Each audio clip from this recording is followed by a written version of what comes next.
नमस्कार दोस्तों, स्वागत है आपका हमारे YouTube channel Provek engineering and food processing private limited में। आज इस वीडियो में हम आपको पोहा मेकिंग प्लांट जी हाँ पोहा, जिसको कि हम लोग फ्लैटन राइस, बीटन राइस भी बोलते हैं, उसके बारे में पूरी जानकारी देने की कोशिश करेंगे।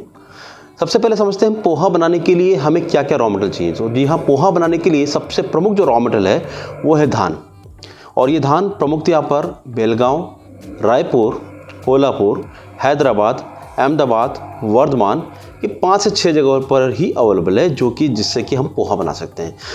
पोहा बेसिकली हम जब बात करते हैं पोहा, तो पोहा हमें एक नॉर्थ इंडियन ब्रेकफास्ट के रूप में ज़्यादा जाना जाता था। मोस्टली नॉर्थ इंडिया के लोग पोहा पहले ज़्यादा खाया करते थे। वेस्टर्न इंडिया में जहाँ पर बटाटा वड़ा, वड़ा पाव ये ज़्यादा प्रचलित था। साउथ इंडिया में इडली डोसा, मसाला डोसा एंड इडली सांभर ये सब अवेलेबल था। एंड ईस्टर्न इंडिया के अंदर मिक्स, इन सब का ही मिक्स अवेलेबल था। लेकिन आज की डेट में सबसे बड़ा क्वेश्चन है कि हम पोहा को अडॉप्ट क्यों कर रहे हैं। तो पोहा को अडॉप्ट करने का रीज़न ये है कि दोस्तों, ये जितने भी तरह के हम लोग ब्रेकफास्ट खा रहे हैं, चाहे कचौरी खा रहे हैं, समोसा खा रहे हैं या पकौड़ी खा रहे हैं, वड़ा पाव खा रहे हैं, ये सारे हाई कैलोरी फूड है, जिसके अंदर काफ़ी ज़्यादा मात्रा में तला हुआ फूड है। साथ ही साथ ऑयल कंटेंट ज़्यादा है। ऑयल कंटेंट ज़्यादा होने की वजह से हमें शरीर के अंदर काफ़ी सारी बीमारियाँ इससे क्रिएट होती हैं। तो फिर एक नीड बनी पूरी सोसाइटी के अंदर कि हमें क्या एक ऐसा फूड मिल सकता है जो लो कॉस्ट हो, लो कैलोरी हो और हेल्दी हो। तो सर्च करते करते दोस्तों, एक पोहा एक ऐसा प्रोडक्ट है जो बेसिकली बेस जिसका राइस है, और एक लो कैलोरी फूड इसलिए है क्योंकि हम पहले पोहा को सोक करते हैं, गलाते हैं, और गलाने के बाद में हम उसके अंदर पानी फिल कर देते हैं। तो जब किसी प्रोडक्ट के अंदर पानी फिल हो जाता है तो डेफिनेटली वो ऑयल को सोक अंदर नहीं करेगा, और हम हल्का सा ऑयल लगा करके बाकी वेजिटेबल्स के साथ में इसको एक न्यूट्रिएंट युक्त पोहा के रूप में कन्वर्ट कर सकते हैं। तो इस पूरे एंगल से पोहा एज ए ब्रेकफास्ट मील पूरे इंडिया में अब पॉपुलर हो गया है। आज हमारे पास पूरे इंडिया से, southern India, western India, northern India and eastern India, सभी तरफ से पोहा प्लांट की काफ़ी इंक्वायरी आ रही है। इस वीडियो का एक पर्सपेक्टिव है दोस्तों, क्योंकि इस वीडियो में हम आपको मैन्युफैक्चरर एंगल से आपको पोहा प्लांट क्यों लगाना चाहिए, इस समय पर बेस्ट बिजनेस आइडिया के रूप में क्यों प्रचलित हो रहा है, ये थोड़ी जानकारी देने की कोशिश करेंगे। क्योंकि YouTube पे वैसे तो काफ़ी सारे वीडियो हैं, लेकिन सारे ही लोग दूसरों की इन्फॉर्मेशन को अपने अपने तरीके से प्रस्तुत कर रहे हैं। लेकिन हम एज ए मैन्युफैक्चरर, जो हम पोहा प्लांट मैन्युफैक्चरिंग कर रहे हैं, हम क्यों लोगों को चाहते हैं कि ये प्लांट लगाएं, उस एंगल से इस वीडियो में हम आपको पूरा एक्सप्लेन करने की कोशिश कर रहे हैं। तो पोहा प्लांट लगाने के लिए दोस्तों, सबसे पहले हमें रॉ मटेरियल की जानकारी होनी चाहिए थी, जो हमने आपको बता दिया। अब पोहा प्लांट को लगाने के लिए क्या क्या कैपेसिटीज हमारे पास अवेलेबल हैं। तो जी हाँ दोस्तों, हमारे पास 100 kg पर आवर का सबसे छोटा प्लांट है। उसके बाद हमारे पास 200 से 250 kg पर आवर का प्लांट है। फर्दर हमारे पास 500 kg का प्लांट है, 1000 kg का प्लांट है, 2000 kg पर आवर का प्लांट है और 5000 kg पर आवर का प्लांट है। इस तरह से 6 सेगमेंट में हमने प्लांट को बांटा हुआ है। सबसे छोटा जो स्टार्टअप प्लांट है वो 100 kg पर आवर का प्लांट है। लेकिन क्योंकि 100 kg के प्लांट और 250 kg के प्लांट में प्राइस पे काफ़ी ज़्यादा फर्क नहीं है, 2-3 लाख रुपए का फ़र्क है, तो हम लोगों को प्रोत्साहित यही करते हैं कि 250 kg पर आवर का प्लांट ही लगाया जाए। जी हाँ दोस्तों, अब हम जानते हैं कि इन प्लांट को लगाने के लिए कितनी जगह की आवश्यकता होती है। तो अगर हम एक प्लांट की बात करें, 250 kg पर आवर के प्लांट की बात करें, क्योंकि सबसे ज़्यादा प्रचुर मात्रा में 250 kg का और 500 kg पर आवर का प्लांट ही लगता है। तो 250 kg के प्लांट को लगाने के लिए हमें 2500 स्क्वायर फीट जगह की आवश्यकता होती है। 500 kg के प्लांट को लगाने के लिए हमें 4000 स्क्वायर फीट की जगह की आवश्यकता होगी। 1000 kg यानी कि 1000 किलो पर आवर के प्लांट के लिए हमें 7000 स्क्वायर फीट की जगह की आवश्यकता होगी। 2000 kg पर आवर प्लांट के लिए हमें 10,000 स्क्वायर फीट की जगह की आवश्यकता होगी, और 5000 किलो पर आवर प्लांट बनाने के लिए, पोहा बनाने के लिए हमें 16000 स्क्वायर फीट जगह की आवश्यकता होगी। अब हम बात करते हैं दोस्तों, इस प्लांट के अंदर बेसिक मशीनरीज क्या क्या होती हैं।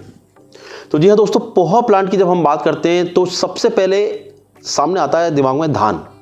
धान हमको इन 5-6 क्षेत्रों जो हमने आपको बताए थे, बेलगांव, कोल्हापुर, अहमदाबाद, हैदराबाद, वर्धमान एंड बालाघाट, इन 6 जगह से आपको गाड़ी करके लाना पड़ेगा। मोस्टली हमारे सारे कस्टमर जो अभी पोहा प्लांट चला रहे हैं वो 20 टन की या 10 टन की गाड़ी में लेकर आते हैं, ताकि उनको भाड़ा कम से कम लगता है। इस पोहा को लाने के बाद में आपको अपने रॉ मटेरियल गोडाउन के अंदर इसको स्टॉक करना होगा, इसके स्टैक बना करके इसको अच्छे से जमाना होगा। उसके बाद अब पोहा बनाने के लिए हमें, जैसे मान लीजिए कल सवेरे हमें पोहा प्लांट बनाना है। तो सबसे पहले हम आज रात को 12 बजे के आसपास जो पोहे का एक टैंक होता है गलाने के लिए, पोहे को यानी धान को गलाने के लिए एक टैंक होता है, ये टैंक या तो हम लोग ईंटों से, रेत से या सीमेंट से बना सकते हैं, या स्टील का टैंक भी बन सकता है। नॉर्मली अगर हम लोग 250 kg की प्लांट की बात करें तो उसके अंदर जो टैंक होता है वो 8 बाय 4 बाय 4 का होता है, यानी 8 फीट लंबा, 4 फीट चौड़ा और 4 फीट ऊंचा, इस तरह का टैंक बनता है। 500 kg के प्लांट में भी लगभग यही साइज चल जाता है। 1 टन का प्लांट की बात करें तो सेम साइज के 2 टैंक हम लोग लगा लेते हैं, और उससे ऊपर के प्लांट के अंदर क्रमशः हम टैंक को बढ़ाते जाते हैं। तो सबसे पहले हम रात को, यानी कल अगर पोहा बनाना है तो हम आज रात को धान को काट करके इस टैंक में डाल देंगे, और इस टैंक के अंदर हम लोग ल्यूक वार्म वाटर यानी कि 35 से 40 डिग्री का जो सेल्सियस का पानी है इसके अंदर ओवरनाइट छोड़ देंगे। तो हमें जो सवेरे जो टैंक के अंदर धान मिलेगा वो उसकी आउटर सरफेस थोड़ी नरम हो जाती है। हम सबसे पहले पानी को ड्रेन करेंगे, और ड्रेन करने के बाद में जो अब ये जो धान बचा है उस धान को हम लोग अगले प्रोसेस पे ले जाएंगे। तो अगले प्रोसेस में दोस्तों हमको सबसे पहले धान को पानी से निकाल करके हम एक टोकरी में रख देना है ताकि एक्सेस वाटर इसमें से निकल जाएगा। इसके बाद इस धान को हमने धीरे धीरे रोस्टर में डालना है। जी हाँ, रोस्टर के अंदर हम लोग, एक भट्टी होती है, इसके अंदर हम लोग वुड यूज कर सकते हैं, कोल यूज कर सकते हैं, गैस यूज कर सकते हैं, CNG, PNG या फिर पैलेट बर्नर यूज कर सकते हैं। नॉर्मली बहुतायत रूप से देखा जाए तो इंडिया के अंदर लकड़ी सबसे पॉपुलर फ्यूल है। कोयला नॉर्थ इंडिया, ईस्टर्न इंडिया के अंदर अच्छा फ्यूल है, लेकिन आज की डेट में हम लोग जो पैन इंडिया देख रहे हैं तो लोग आजकल बायोमास फ्यूल यानी कि पैलेट के ऊपर काफ़ी सारा कन्वर्जन कर रहे हैं, और पैलेट बर्नर भी इसमें यूज करने लगे हैं। तो हमने सबसे पहले पोहे के लिए जो टेम्परेचर चाहिए वो है 200 डिग्री सेल्सियस का टेम्परेचर रोस्टर में होना चाहिए। हम धान को निकाल करके रोस्टर के अंदर डालेंगे। रोस्टर के अंदर रेत होती है, रेत में से ही धान जब धीरे धीरे करके आगे बढ़ के निकल के आएगा तो ये एक इस तरह का प्रोडक्ट हो जाएगा कि जिसके अंदर आउटर सरफेस तो पूरी पक चुकी होती है, इंटरनल सरफेस पे थोड़े बहुत मॉइस्चर रह जाती है। इस समय पर मॉइस्चर कंटेंट जो पोहे के धान के अंदर होता है वो 25 से 30% के आसपास का होता है। अब हम इस धान को यहाँ से कलेक्ट करने के बाद में हम डालते हैं चूरा मशीन के अंदर।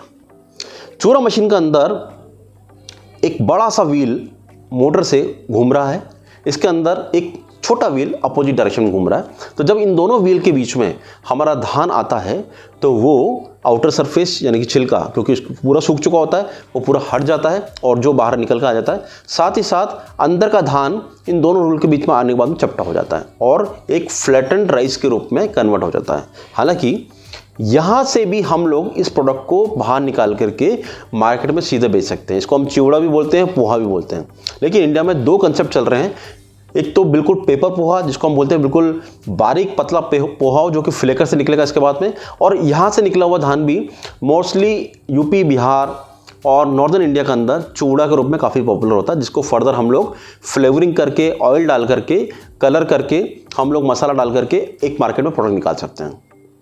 यहाँ से निकला हुआ जो चूड़ा रहेगा, जो प्रोडक्ट निकलेगा, इस प्रोडक्ट को हम लोग अच्छे से कलेक्ट करके एक ग्रेडर मशीन में डाल देंगे। क्योंकि जब हम लोग चूरा मशीन में डालते हैं तो नॉर्मली इसके साथ में यानी चूड़े के साथ में कुछ पाउडर भी बनता है, तो उस पाउडर को हम लोग यहाँ से अलग कर लेंगे और जो हमारा साबुत चूड़ा है इसको हम ग्रेडर में डाल देंगे। यहाँ से ग्रेडर से ये चूड़ा निकल करके एक एलिवेटर मशीन में जाएगा और इस एलिवेटर मशीन से ये सीधा उठ करके जाएगा फ्लेकर मशीन में। जी हाँ, फ्लेकर मशीन के अंदर दोस्तों चिल्ड रोल्स होते हैं, 2 चिल्ड रोल्स होते हैं जो काफ़ी हैवी होते हैं। इन रोल्स के बीच की डिस्टेंस को हम लोग हाइड्रोलिक प्रेशर से मेंटेन कर सकते हैं। इस डिस्टेंस को मेंटेन करने के साथ में हम ये सुनिश्चित कर सकते हैं कि हमें कितना पतला या कितना जाड़ा पोहा चाहिए। तो जी हाँ, पोहा जिसको हम बोलते हैं पेपर पोहा, जो मोस्टली इंदौर, उज्जैन का पोहा कहलाता था पहले, उस पोहे को बनाने के लिए हमको फ्लेकर यूज़ करना कंपलसरी है। यहाँ से हम डिस्टेंस को दोनों को मेंटेन करते हुए एक पतला पोहा निकालते हैं जिसको हम पेपर पोहा बोलते हैं। अब क्या फ़र्क है चिवड़ा में और पेपर पोहा में, हम समझने की कोशिश करते हैं। प्रमुखतया से जो चीज़ हम चपटा कर देते हैं यानी कि उसकी आउटर सरफेस कॉम्पैक्ट हो जाती है। इसका मतलब अगर हम पेपर पोहा को पानी में डालते हैं और एक नॉर्मल चूरा मशीन से निकले हुए पोहे को पानी में डालने की कोशिश करते हैं तो पेपर पोहा कम पानी सोखता है, जबकि चूड़ा ज़्यादा पानी सोखता है क्योंकि उसको कॉम्पैक्ट नहीं किया है।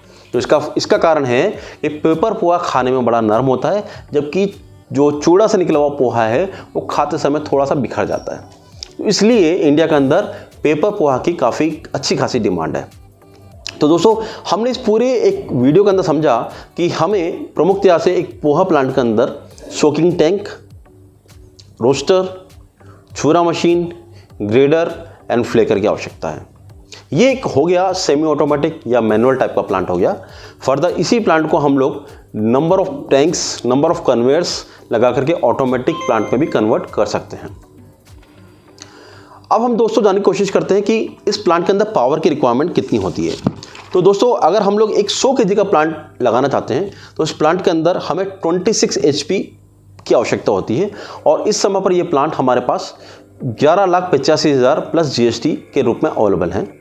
अगर हम 250 kg का प्लांट इंस्टॉल करना चाहते हैं तो उसके लिए हमें 32 HP पावर की आवश्यकता होगी और ये प्लांट हमारे पास अभी इस समय 13.5 लाख रुपए में अवेलेबल है। अगर हम 500 kg का प्लांट लगाना चाहते हैं तो ये हमारे पास 42 HP पावर में अवेलेबल है और इस प्लांट की कीमत इस समय पर 16.5 लाख है। और अगर हम 1000 kg पर आवर का प्लांट लगाना चाहते हैं तो इस प्लांट के अंदर 42x2 यानी कि 84 HP पावर लगेगी और ये प्लांट अभी हमारे पास 27.5 लाख में अवेलेबल है। इस सारे प्लांट की कॉस्ट के अंदर हमको GST ऐड करनी है जो इस समय पर 5% है। साथ ही साथ हमारे फैक्ट्री से आपकी फैक्ट्री तक का ट्रांसपोर्टेशन इसमें ऐड करना है, इंस्टॉलेशन इसमें ऐड करना है। इंस्टॉलेशन के लिए हम लोग नॉर्मली एक इंजीनियर को आपकी साइट पर भेजेंगे जो आपके यहाँ जा करके आपकी साइट का सर्वे करके आपके यहाँ पर पूरा ही आपको असिस्ट करेगा, टैंक बनवाने से लेकर के मशीन फाउंडेशन, इंस्टॉलेशन, कमीशनिंग और पोहा निकालने तक का पूरा गारंटी लेगा। अगर आपको परमानेंट लेबर की आवश्यकता होती है, परमानेंट ऑपरेटर की आवश्यकता होती है, वो भी हम आपको मुहैया करा सकते हैं। अब इस प्लांट में हम देखते हैं दोस्तों क्या हमको यील्ड आती है। तो अगर हम एक मोटा मोटी बात करें तो 100 kg धान बनाने के लिए हम 100 kg धान डालते हैं तो हमें 60 kg ही पोहा मिलता है, 60 से 65 kg ही पोहा मिलता है। इसमें 35% का लॉसेस हमें डिफरेंट एंगल से देखना पड़ता है, जिसमें छिलका हो गया, मॉइस्चर लॉस हो गया। तो इन सारे लॉसेस को मिलाकर के हमें इसमें यील्ड 60 से 65% ही हो सकती है। साथ ही साथ इस प्लांट को लगाने के साथ रॉ मटेरियल के साथ साथ इसमें हमें अगर मान लीजिए 1 किलो पोहा की हम कैलकुलेशन की बात करें तो 1 किलो पोहा बनाने के लिए 16 किलो से 17 किलो का रुपये किलो का तो रॉ मटेरियल लगता है और साथ में उसको ट्रांसपोर्टेशन करने के बाद में वो हमारे घर में 18 से 19 या 20 रुपये तक पड़ जाता है। अगर हम यील्ड की बात करें 65% यील्ड के साथ में अगर हमें 1 किलो पोहा बनाना है तो हमें 1 किलो 400 ग्राम धान यूज करना पड़ेगा। तो इस सारा मिलाकर के हमारे रॉ मटेरियल की कॉस्ट 1 किलो के लिए 24 से 25 रुपये पड़ती है। इसके बाद इसके ऊपर 1 से सवा रुपये इलेक्ट्रिसिटी, 1 से सवा रुपये मैन पावर और 1 रुपया अगर फ्यूल की कॉस्ट मान लें तो हमारी फैक्ट्री में जाकर के 1 किलो पोहा धान से 16 रुपये के धान से हमें 1 किलो पोहा 30 से 31 रुपये का जाकर पड़ता है, जो मार्केट में आसानी से 33 रुपये 34 रुपये हम लोग बल्क में पैक करके बेच सकते हैं, यानी कि 35 किलो का या 40 किलो का या 50 किलो का बोरा पैक करके बेच सकते हैं। और अगर हम पाउच में पैक करते हैं अपने इंडिविजुअल मार्का से तो हम अपने इंडिविजुअल मार्का से हम इसको 45 रुपये 50 रुपये 55 रुपये पर केजी के हिसाब से आसानी से बेच सकते हैं, बल्कि आधा किलो 45 रुपये में भी मैंने देखा है मार्केट में बिकता हुआ वंडर मार्ट में। तो जी हाँ दोस्तों, अगर हम बात करें 1 किलो पोहे के पीछे मार्जिन का तो 3 से 4 रुपये पर किलो का मार्जिन बहुत आसानी से अवेलेबल है। अब हम बात करते हैं इतने कम मार्जिन में हम काम क्यों करेंगे, क्योंकि ये ऐसा प्रोडक्ट है जो आपको पर डे खाना है, यानी इसकी नीड पर डे है। ऐसा नहीं कि एक बार ले लिया और भूल जाएंगे। जिसको आपके पोहा के लत लग गई है वो आपको पर डे पोहा की डिमांड बैठेगी। इसलिए ये एक कंटिन्यूस चलने वाला कंटिन्यूस डिमांडेड प्रोडक्ट है। इसलिए पोहा प्लांट की डिमांड इस समय काफ़ी ज़्यादा बढ़ रही है। पोहा प्लांट लगाने के बाद वाले क्लाइंट, हमारे सारे क्लाइंट उसको अपग्रेड कर रहे हैं, नई चूरा मशीन लगवा रहे हैं, प्लांट की कैपेसिटी बना रहे हैं, क्योंकि मोस्टली ये पोहा इंडिया में इंदौर उज्जैन के साथ सेंट्रलाइज था। अब ये पूरे इंडिया के अंदर फैल रहा है। इस समय सबसे ज़्यादा फैलने वाला बिजनेस पोहा प्लांट है। तो दोस्तों देर मत कीजिए, आप भी अपने पोहा प्लांट के बारे में जानकारी लीजिए, कोटेशन लीजिए। हमारे नंबर, हमारी वेबसाइट्स और हमारे यूट्यूब चैनल को सब्सक्राइब, लाइक एंड कमेंट कीजिए। साथ ही साथ हमारे से ज़्यादा जानकारी प्राप्त करके आप हमारी फैक्ट्री विजिट कीजिए, हमारे चलते हुए प्लांट विजिट कीजिए, हमारे कस्टमर से बात कीजिए और अपना मानस बना करके पोहा प्लांट लगाने में देर मत कीजिए। इस वीडियो को अगर आपने पसंद किया हो, इसके अंदर जानकारी आपको अच्छी लगी हो, तो इस वीडियो को आप लाइक, सब्सक्राइब एंड कमेंट कीजिए। साथ ही साथ हमारी वेबसाइट www.provekengineering.in पर जाकर आप ज़्यादा जानकारी प्राप्त कर सकते हैं। साथ ही साथ हमारे WhatsApp number and call number 7073642737 पर आप हमें व्हाट्सअप कॉल करके, व्हाट्सअप मैसेज करके या कॉल करके इसके बारे में ज़्यादा जानकारी प्राप्त कर सकते हैं। हमारी कंपनी पुणे, कोटा, बनारस और गुवाहाटी चारों जगह पर अवेलेबल है। हमें साउथ के लोग पुणे में ट्रेस कर सकते हैं, मिडिल इंडिया के लोग हमें कोटा में पहुंच सकते हैं, बनारस से फैक्ट्री से हम लोग यूपी और बिहार को कैटर कर रहे हैं और गुवाहाटी से हम पूरे नॉर्थ ईस्ट को कैटर कर रहे हैं। इसलिए हम पूरी ही जगह विराजमान हैं, पूरी जगह हम लोग आपके पास पहुंच सकते हैं कहीं से भी सर्विसेज देने के लिए। आप हमारे किसी भी फैक्ट्री विजिट करके हमारे इस प्रोडक्ट की जानकारी प्राप्त कर सकते हैं और फर्दर हम इन प्लांट को ऑर्डर कर सकते हैं। ऑर्डर देने के बाद दोस्तों कम से कम हम 45 से 60 दिन प्लांट को बनाने में लेते हैं।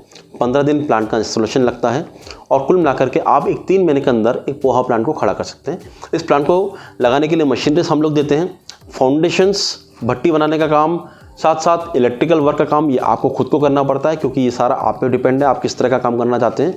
मशीनरीज हमारे यहाँ से आती हैं, साथ ही साथ इंजीनियर हमारे यहाँ से आते हैं और आपको हम आपके धान के ऊपर पोहा बना के दे सकते हैं। तो दोस्तों देर मत कीजिए, आपके पोहा प्लांट को आप बुक कीजिए, जल्दी से जल्दी पोहा प्लांट बुक करके आप इस सीज़न में, आने वाले सीज़न में अपना प्रॉफिट्स कमाना चालू कीजिए और अगले सीज़न के लिए तैयारी कीजिए। नमस्कार दोस्तों।